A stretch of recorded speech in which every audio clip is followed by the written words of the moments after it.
Televisión educativa.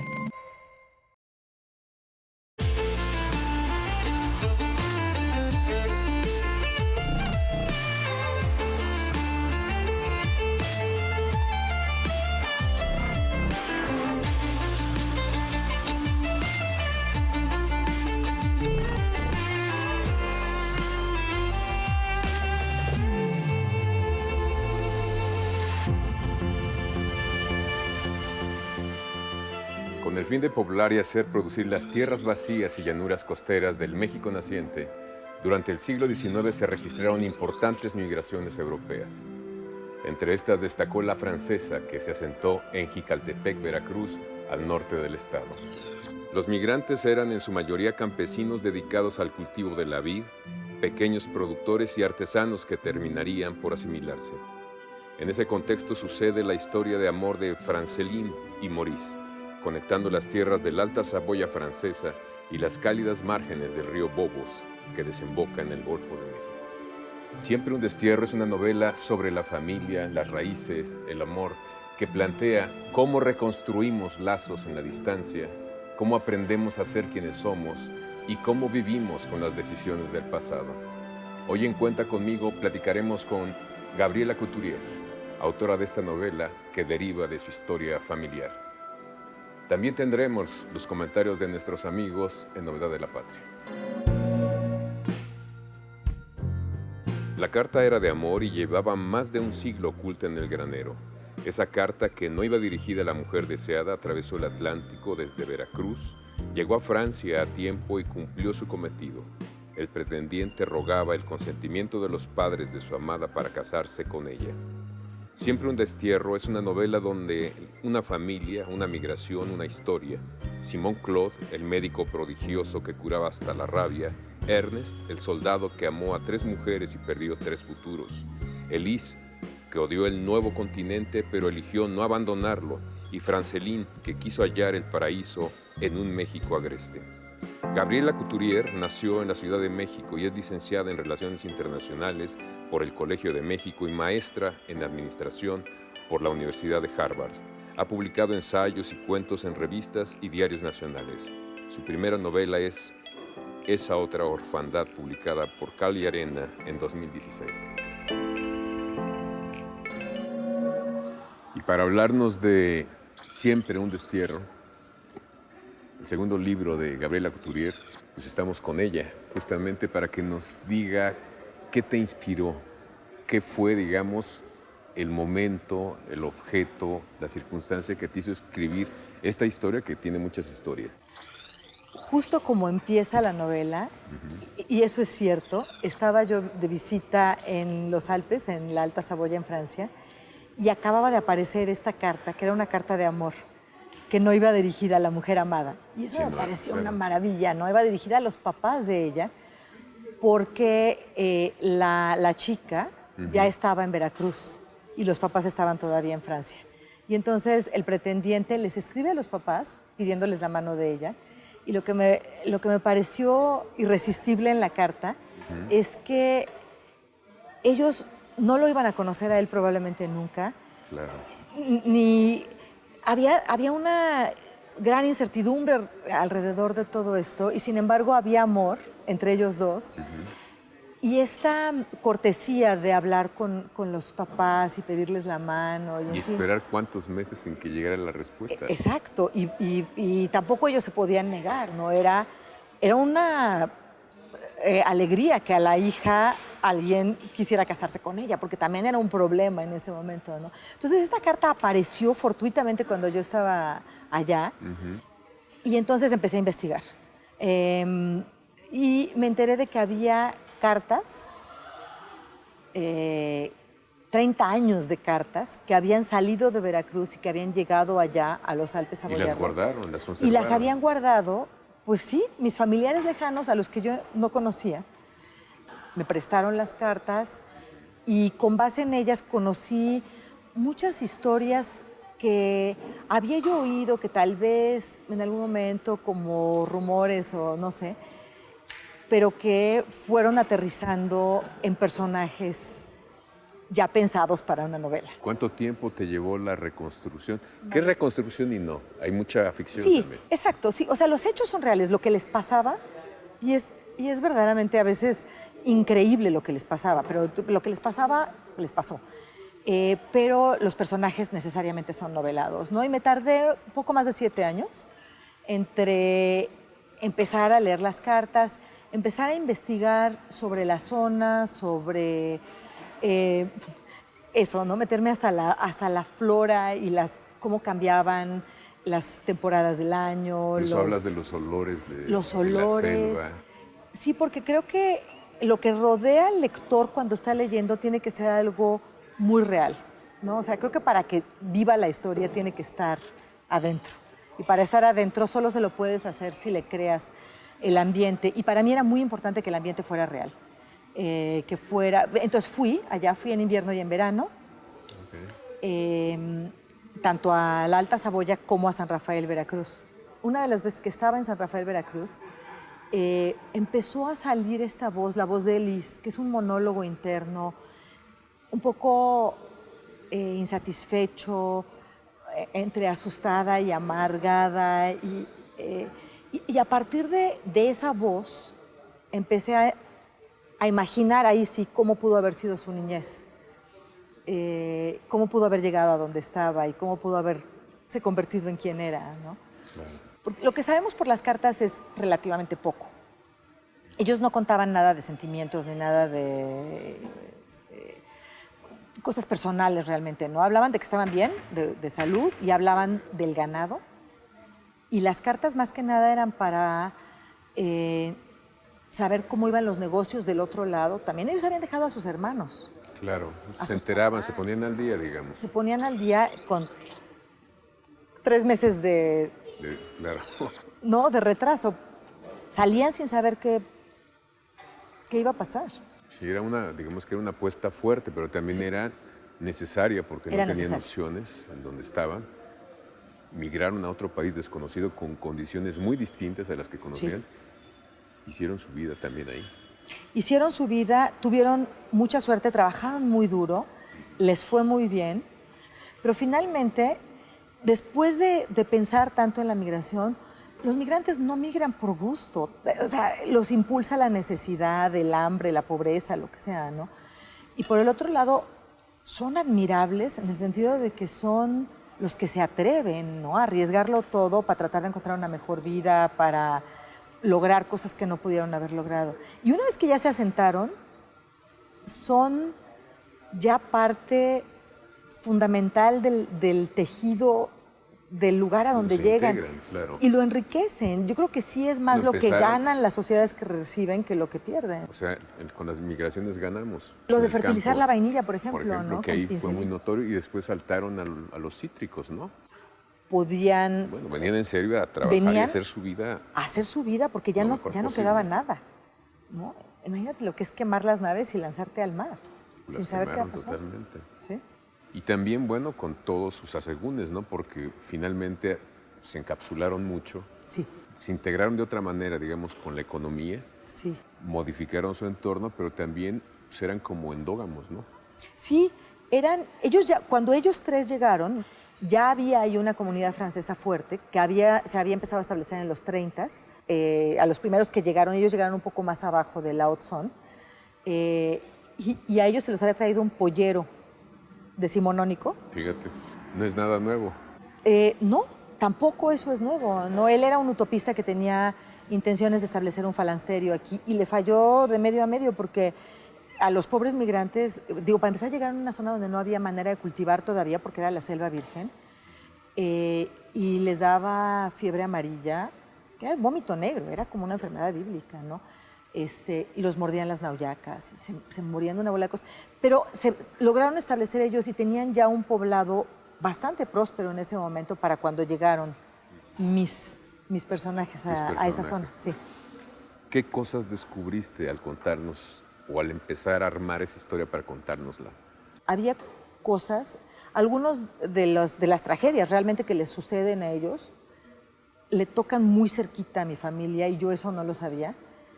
Para mí fue un descubrimiento la lectura de las cartas, porque también vi la voz de personas cuyos retratos yo había visto ahí puestos en la biblioteca de mi abuelo cuando era chica, ¿no?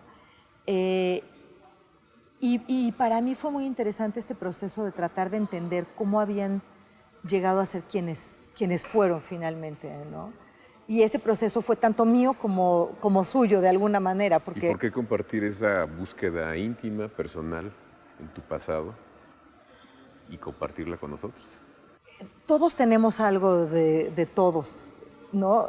Un poco el miedo del que se lanza algo para encontrar quién sabe qué, ¿no? Pero por tratar de tener una mejor vida, o la ilusión de quien llega a un lugar nuevo con la esperanza de que haya pues una vida mejor, de encontrar un pretendiente, o de la que se casa con alguien que era como un príncipe soñado y se da cuenta de la realidad. Y eso sí lo recuerdo yo. De chica siempre oía a mi abuelo decir: México nos dio de comer cuando teníamos hambre. Entonces, siempre hubo un gran agradecimiento, un reconocimiento por la acogida de México, por todo lo que les dio, ¿no? Les dio pues, la manera de rehacerse, educación. Sí, totalmente, totalmente. Y en este tránsito, digamos, hiciste mucha investigación hemerográfica. Sí, y bibliográfica también. Y bibliográfica. Y en materia de escritura, ¿reescribiste mucho? Reescribí mucho. La dejé, sí, reescribí. Mira, el personaje de Elise, te decía, lo encontré en un momento mío de frustración y de calor y de humedad, y en fin, encontré esa voz un poco insatisfecha, te decía, ¿no? El personaje de Franceline, que de hecho es ella la que está en el medallón y es ella realmente, lo encontré a través de las cartas. Y el personaje de Ernest es el que es más personaje. Y a él lo reescribí mucho. Me tardé más de 7 años en escribir la novela, entre investigación y escritura propiamente. Te sales de la media de los escritores actuales. Por eso tal vez llevo apenas 2. Sí, no, pues esta es apenas mi segunda en varios años. Pero creo que sí, como escritora, creo que le debo al lector. El lector te va a dar 30 horas de su tiempo. Es decir, te está pagando la lectura con su vida. Entonces le debes de dar algo que esté bien hecho, creo. Y pueda transitar sin problemas, ¿no? Y creo que parte de eso es dejarla reposar y releerla con un año de distancia y decir, esto ya no funciona, o sea, esto no funciona, o sí, volver a verlo. Corté mucho, añadí, corregí, reescribí, sí. Y planchaste mucho para que no se noten los bordes de esa escritura que juntas, sí, ¿no? porque creo que para eso sirve toda la lectura previa, haber estado empapada en lo que fue, en lo que era en ese momento de la vida. Me importaban detalles muy chiquitos, como de dónde venían los zapatos.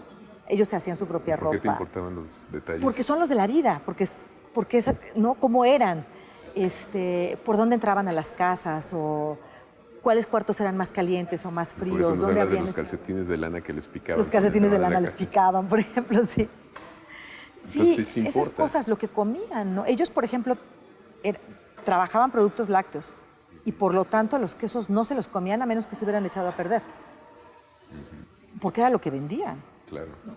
Entonces, ese tipo de cosas del día a día creo que es lo que le da a la historia una riqueza que solo puede tener si está muy investigada. Por ejemplo, investigué al grado ya verdaderamente neurótico de pensar de dónde a dónde iba el sol para ver hacia dónde caminaba la sombra y en fin, ¿no? Pues es que si alguien va, que sea verídico, ¿no? Que se sienta real. Y creo que es más fácil eso que inventártelo todo por completo. Sí, sin duda, pero también tiene su dificultad y su tiempo. Sí, viajaste, te metiste a documentos. Sí.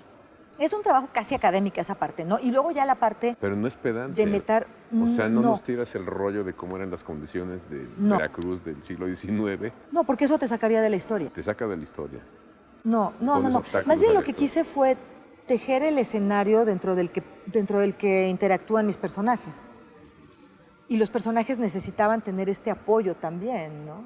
Si no, están en el vacío y tampoco son creíbles. Pero fíjate, ahora todo lo que dices, sin proponértelo, también nos estás dando cuenta de ese México que es muchos Méxicos. Ese México que construyeron, digamos, Sí. tus ancestros, del cómo se adaptaron, cómo no se adaptaron en otras cosas, pero formaron parte de esta realidad que es México. Por supuesto. Y han seguido formando parte. O sea, la familia de este lado se ha vuelto muchísimo más numerosa y mucho más próspera de la que se quedó allá. La mitad que se quedó allá se han ido diluyendo y desapareciendo hasta cierto punto. Y aquí no, aquí la familia sí ha seguido contribuyendo. Y es lo que digo, ¿no? De los migrantes, ha seguido contribuyendo. ¿Por qué decidiste empezar, digamos, precisamente con la famosa carta? ¿Por qué no empezaste de otra manera? ¿En algún momento tuviste otra entrada, otro principio? Sí. Tuve otra entrada en la que yo empezaba a imaginármela a ella justamente, al personaje joven, como esta mujer llena de ilusiones, y yo ya sabía cómo terminaba su vida. Y entonces hacía un poco un juego de, bueno, te conocimos así, no sabíamos. Creo que revelaba mucho y creo que me había costado trabajo enlazar con la parte contemporánea. Para mí también era importante hablar de esta parte contemporánea, del fruto de la migración y el fruto de la no migración, ¿no? Y el encuentro entre estos dos personajes, para mí me parecía que le añadía a la historia porque la migración no acaba de terminar nunca. En algún momento de la novela digo un poco migrante, pero un poco oriundo, a pesar de no ser ninguno de los dos. La parte ¿no? final, sí, me acuerdo. Sí. Y es siempre un destierro. Es siempre un destierro. Estás y no estás. Sí. Añoras lo que tal vez ya no existe. O lo que tal vez nunca conociste, que es O lo que es muy no conociste interesante, y que ¿no? te construyó Pero tu lo entorno. oíste Claro, y lo añoraban tus antepasados y entonces de alguna manera lo conoces. sí. Es una realidad que forma parte de la tuya. Sí. Y por eso lo del destierro para mí era importante esta sensación de arrancar de raíz, de la que Elisa habla mucho, ¿no? Poder volver a plantar las raíces y cómo hacer que florezcan las raíces cuando estás en una tierra desconocida, en una calidad distinta de tierra, ¿no? Y cómo tu tierra añorada te desconoce como ese También. doctor, veterinario que curaba la rabia y que de repente le dijeron, tú ya no puedes hacerlo Tú ya no porque puedes no hacerlo. tienes el permiso oficial. Sí. ¿Y desde dónde lo condenan? Desde el otro continente. Desde el otro continente, Es sí. una locura, ¿no? Sí. Pero bueno, es real, es parte de lo que... Todo eso fue real, sí. Pues es increíble, ¿eh? La pasión con que pasaron las cosas, los días que se contaron, los días que esperaron y algunos no llegaron también. Sí. Hay una parte que me gusta mucho, a pesar de que es evidente que sí invertiste mucho tiempo y mucha búsqueda para hacer verosímil tu historia, que tiene varias historias, que hay una zona que tiene que ver con el uso del lenguaje. La última parte hay muchos momentos líricos. ¿No te dio miedo que esa parte final cambiara tu historia? Fíjate que no lo pensé, ahora ya me preocupé. No, lograste lo contrario, la reafirmaste. Sí, es que a ella también, a ese personaje, que la he visto en sus últimos años, ella vive todavía, pero ella es dos personas. Ese personaje son dos personas reales. Y sí la he visto ir involucionando de alguna manera hacia esa niñez que sigue añorando. Y esa niñez está empapada de lo francés, de la añoranza, de las comidas de su mamá y de todo eso. Y creo que eso a mí se me quedó muchísimo. A mí como persona y como escritora se me queda esto mismo por lo que pasaron ellos. Y que tal vez yo ya no conocí, pero que sigo trayendo. No, y eso lo plasmas muy bien en esa última parte, que es una prosa más lírica, Sí, mucho más. más emotiva, más cercana. Sí. Sí, porque finalmente es lo que también yo sentí en el momento de encontrarme de reencontrarme, porque creo que siempre lo supe también. De alguna manera. Sí, de alguna manera siempre lo supe, lo oí, lo sentía. Entonces, ¿tú crees que la literatura tiene que ser emocionante? ¿Tiene que provocar emociones? Yo creo que tiene que provocar emociones. Si no, Me parece que si no es estéril, si no es monografía o ensayo o otra cosa, pero creo que la literatura sí tiene que provocarle al lector, tiene que darle la oportunidad de involucrarse. Si piensas en los grandes personajes, y no estoy diciendo que lo sean, pero los grandes personajes de la historia, te da mucha tristeza cuando quema el personaje de Elías Canetti su biblioteca, por ejemplo, ¿no? O sea, son los momentos que además no se te olvidan y creo que por eso lee uno literatura. Cuando le voltean los libros ahí mismo, ¿no? Que los ordenan y dicen, pues es un atentado. Cuando se que los pongan, ordenas, claro, es horrible. sí. Pero yo de veras me quería saltar esa parte del incendio porque decía, y todos en general, no, creo que los personajes que son más entrañables son los que de alguna manera te habitan como lector. Sí. Y yo creo que eso es a lo que aspiramos los escritores. Sí, sin duda alguna. Y la literatura entonces finalmente tiene ese fin. Es un fin liberador para ti. Tú eres la primera lectora, ¿no? Sí, sí. De alguna manera, la primera y la última, porque también tienes la última palabra, ¿no? O sea, lo creas, Pero yo termino de construir tu historia a partir de lo mío. Sí, porque también cada lector lo lee con su propia historia a cuestas, ¿no? Aunque tú empieces a contar así uno, dos, y no al revés. Exacto. Y esas son las cosas de las que no se da uno cuenta, ¿no? Pero que las traes. Ahí están. Cuando estabas escribiendo, algunos escritores te inspiraron, te dieron luces, Sí. te mostraron caminos. Sí. Curiosamente, el personaje de Ernest me costó mucho trabajo. Me costó trabajo sentirlo a él, escribirlo desde dentro. Y me puse a leer a Banville, a John Banville, porque necesitaba esta visión, como dices, mucho más lírica, mucho más, si quieres, sentimental, pero mucho más poética de cómo él veía su entorno. Para mí eso era muy importante, entender cómo él, como adolescente y creciendo, pudo haber entendido el momento en el que vivía, porque uno no piensa en el momento en el que está viviendo. ¿Y fue el único caso, Banville, o No, yo regreso mucho a Kundera. a Kundera? A Kundera lo leí sobre todo obsesivamente con mi primera novela, con Esa otra orfandad, porque es más una novela de ideas, pero para esta, ¿sabes a quién regresé también? A Michael Cunningham, el que escribió Las horas, y sobre todo a Las horas. Hay cosas que él ve de una manera que solo él las ve así, y en algún momento a mí me gustaría poder transmitir. Yo creo que siempre lo que, a mí me pasa por lo menos, que lo que quiero escribir no siempre se parece a lo que escribo, ¿no? Y en muchas ocasiones es una decepción y entonces hay que dejarlo y olvidarlo y volver a tomarlo. Y sí, te estoy hablando mucho de reescritura porque yo así funciono mucho. Me gusta que las cosas queden bien por eso, porque se lo debo al lector. Pero ya, ¿cómo sabes que ya quedó? ¿Cómo supiste que ya esta versión que tenemos era la versión? Te decía que creo mucho en el proceso de edición. Yo creo que un escritor siempre necesita un editor. Y esta, pues bueno, mi marido me hizo favor de leerla y la destrozó, o sea, la estructura que tenía originalmente, esa forma como te decía que empezaba, él se desesperó muchísimo, la historia contemporánea atravesaba la novela y él me decía, ¿por qué me metes a estos aquí? ¿Por qué me interrumpes la historia? Y entonces, gracias a eso, la volví a retomar, reescribí mucho, reorganicé y cuando ya a mí me funcionó, gracias a todo esto, ¿no? Gracias a lecturas ajenas, que te dan un punto de vista distinto, que uno está demasiado inmerso y ya no ves lo que escribiste. Claro. Y por eso también la dejo descansar, por eso la dejé casi un año antes de releerla, para evitar cacofonías y repeticiones y oraciones que no quedan bien. Y sí lo siento mucho como un trabajo un poco de relojería, para que las palabras encajen donde deben de encajar.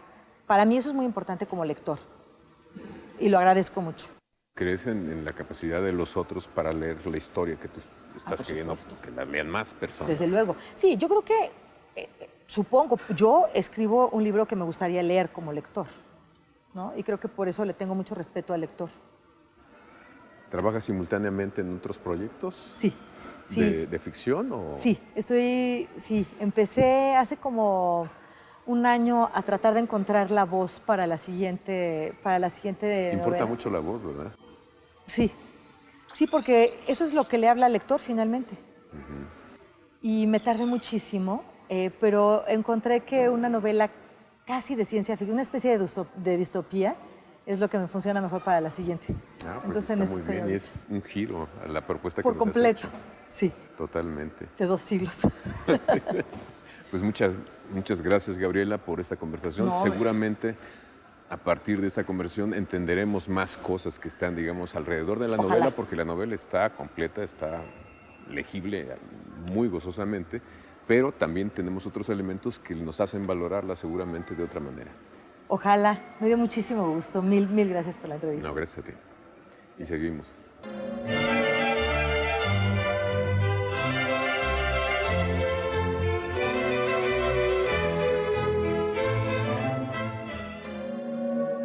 Y ahora los invito a que escuchemos La novedad de la patria con Gisela Escalante.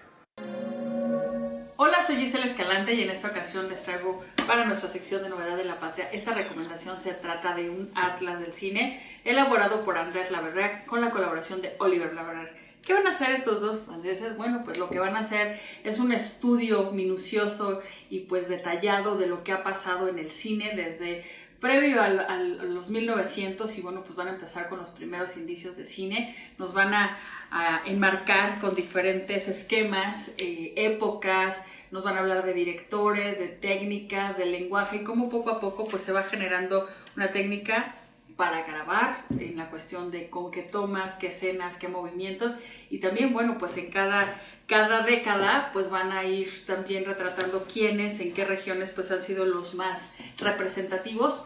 Algunos modelos que me gustan que presentan, por ejemplo que se refiere al realismo poético, bueno, pues nos van dando un poco la estructura de cómo se formula un guión para cine y también cómo se presentan estos personajes. Y bueno, pues la verdad es un gran texto para aquellos que gustan del cine, para aquellos que están también estudiando cine, pero sobre todo para aquellos que quieren entrar al mundo del cine desde una óptica histórica, geográfica y social. Espero que la disfruten. Llegamos al final de Cuenta Conmigo, les agradecemos su atención y los esperamos todos los jueves a las 8 de la noche. También les recuerdo que para leer no se necesita muchas cosas.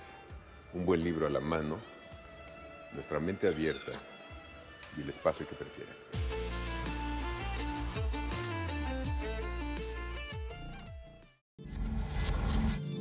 Televisión educativa.